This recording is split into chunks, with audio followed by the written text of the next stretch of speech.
Well, so next up in my little small series of film SLR cameras is I've got this this Canon T70 which is in here. The bag has definitely seen better days, but let's start off with what's inside this little pocket. Actually, I was going to start off with the camera and then go to this, but the paperwork is more interesting in my opinion. So we've got the original Canon little instruction book. I think there's maybe a few pages missing, but we'll have a look at that in a minute. Then we've got some more bits and bobs in here. Now this camera was interesting because I think it won the European Camera of the Year award in 1984. In April 1984 was when it was released. So we're now in April 2018, so I don't know how many years that is, but what we got here? Oh, we got instructions for the flash. There is a flash in the box. We'll have a look at that in a minute. Don't know what flash we got in there, I can't remember now. But that's for automatic bounce flash unit. Some instructions there. Then we seem to have some anti-static lens cleaner. It cleans, polishes and demists, apparently. And it was 45p. Blimey, you won't be able to get any of these for 45p nowadays. You pay about £1 just for one these days. But there we go. It's cleans, polishes, prevents misting. And it was made in England by Calathrum International, Beckham Business Centre, Beckham, in Kent. So it's only not far away. Sweet. You've got instructions on how to use it, and we've even got it in there. It doesn't even look like it's been used. It looks like it's never been used. So it's probably been in there for 20, 30 years. Who knows? It doesn't actually say when this one was made. It just says where. It doesn't say when or anything like that. But that's interesting anyway. So we've got the full instruction manual. It's definitely seen better days. It says Canon 1984 on there, because that's when it was made. So they've obviously made the manual, printed it in the same year. Tells you everything, basic steps. Sadly, the staples have come loose and left the front cover, if that is even the front cover. I would assume it would be. Got some sheep on the back cover, and you can see there's an overall look at the camera itself. But you've got your ordinary instruction manual, which I find is better than the instruction manuals you get with cameras nowadays. Cameras nowadays are very overcomplicated, but these you get like pictures that show you everything you need to know. So we've got an original instruction manual, we've got a lens cleaner, and we've got some instructions for a flash.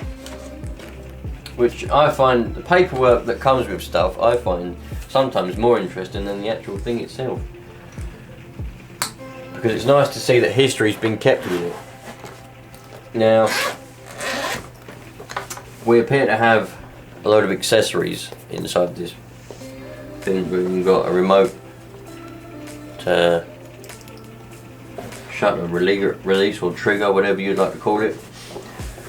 We've got what I believe to be the original lens, but if I remember correctly, I had to clean this off because it was covered in the black sticky gunk, and when I was cleaning it off, all the writing came off the lens, unfortunately, so you can't see where you got it at the moment. But never mind, it's not the end of the world.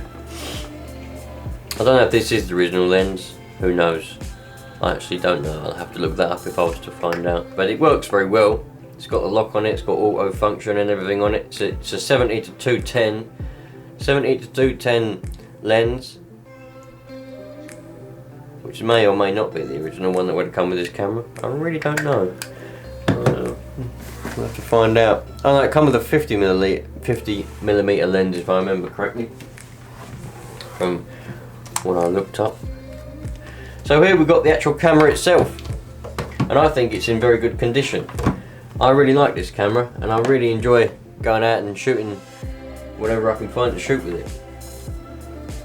We've got ourselves, currently we've got some C200 Fuji film in there, on the 24th frame on it. This is in remarkably good condition, I reckon, for the age of it. Sadly, it ain't the military the US military edition. I don't know if we're about to find one of those in England or not, but we got lock, average, so you can let an average amount of light through the light meter. Got partial, and then we got a self timer. So did have a self timer, which is always handy. Got your battery check, your ISO, and your mode, and you can select through all the different modes. Got it on program at the moment, so you hold the mode down and press up or down on the buttons there. Can't show you without it being in the way, and it will select through different modes that you can have. Might be better if I do it like that.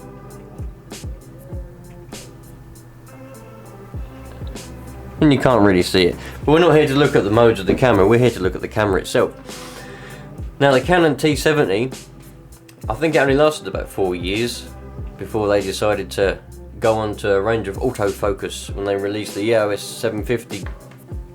Now the EOS 750 had autofocus, and this one doesn't. This T70 is manual focus, so you have to manually focus it, which I find in some cases is better. I prefer that. So we've got a little chip out there. We've got shoe there, so you can put a flash in it. Well, now we have got a flash. Now they did make a flash for this camera, but I can't remember what the flash was called. They did make a flash for it. I don't think this is it. This isn't the flash. This is a different type of flash, but Canon themselves made a flash that went with the T70. It was designed for the T70. But you got your shoe there, so you can just attach your flash, and it obviously it's an electrified shoe, so it will trigger the flash by itself. So you're all good and dandy there. Does it all by itself. You got a light meter button down here with a lock, so you can lock it so that well, it just locks it off. Doesn't do anything. If you unlock it, you've got a light meter there. You press that, and it'll show in your viewfinder, you know, what you need to do. If you've got it in manual mode, it'll show you where you need to adjust your aperture and all the other settings. Or you can just half press down the shutter release, and that'll do the same thing. Much like on a modern camera, if you've got a 7 or 760D, any modern digital DSLR, if you half press the shutter release down, that'll show you whether you're in the right area, in the right region, and all that kind of rubbish, overexposed, underexposed, and things like that.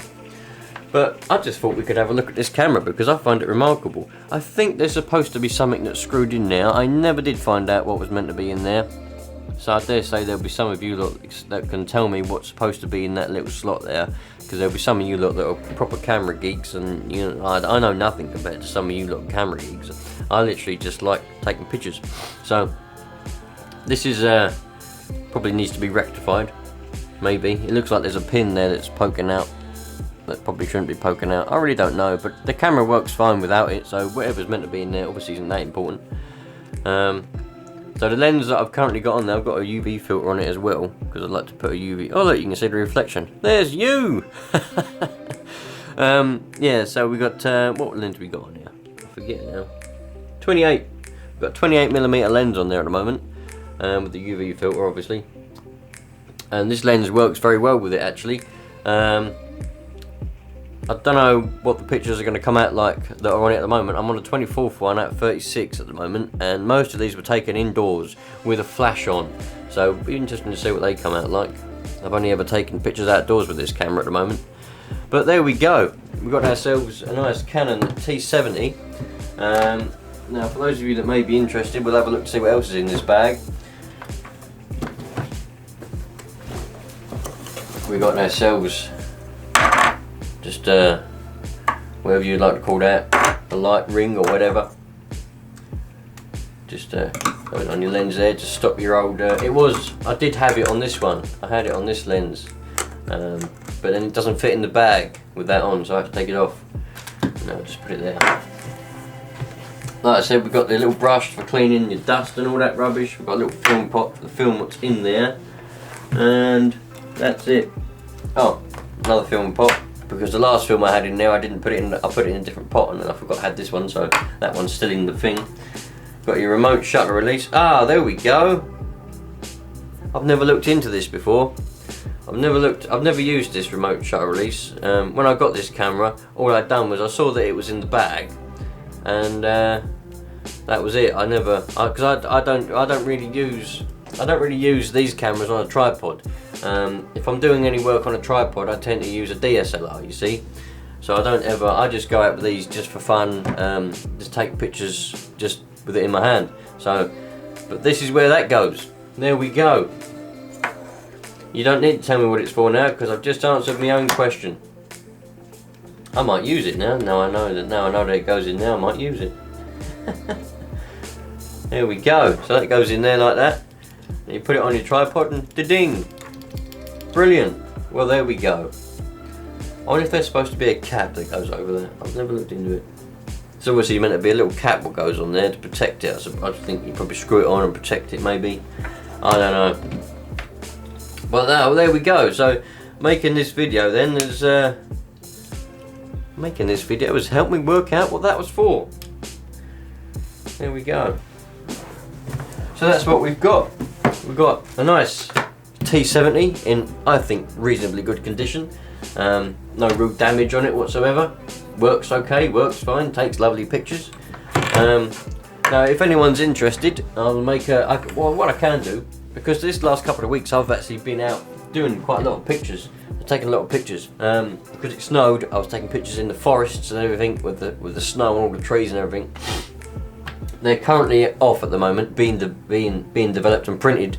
But when I get the prints back, if anyone's interested, I can make a video from all the different cameras, and I'll tell you which photo come from which camera and which photo come from the T70 and all that rubbish. You know, just so you can have a look if anyone's interested. So this is the second video that I've made on my old film camera collection. The last one was what was the last one? A Praktica and a Kodak instant camera. This one's obviously just this one, and I've got quite a few more that I'm going to be making videos of. So if you like this type of video, where you just have a look at a camera that I've got in my collection, or if you've got any suggestions on how I could make it better, or anything like that, just leave a like and obviously put in the comments, and I'll make some more. Because I like looking at these, because looking at them and sharing it with everybody, I think is brilliant. So sweet.